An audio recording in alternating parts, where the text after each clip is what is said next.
towards the end of before I left, I started going more in LA, and then I would pass by these studios Yeah. in Hollywood and all these acting schools, and people are lining up to audition. And it just hit me right there. I'm like, where's my life going? I got my bachelor's, but what am I doing with it? Driving. The pharmacy, completely different end. So I was like, all right, you know what?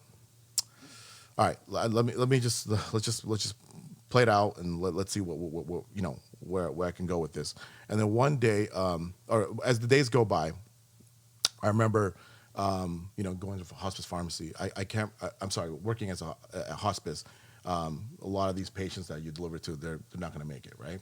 As you know, there was one patient in Hollywood or LA, somewhere in LA. I would always deliver, and you'd always have to get a signature from the nurse, or at least the LVN or the RN.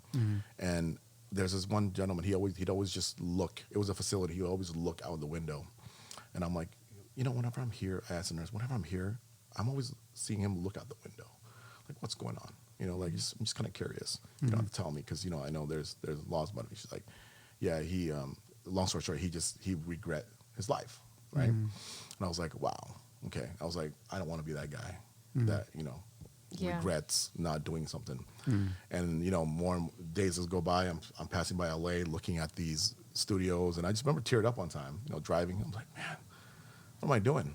And then one time during work, I actually got rear-ended hard, like super hard. And that was like that was it. I was like, you know what? I think it was a sign.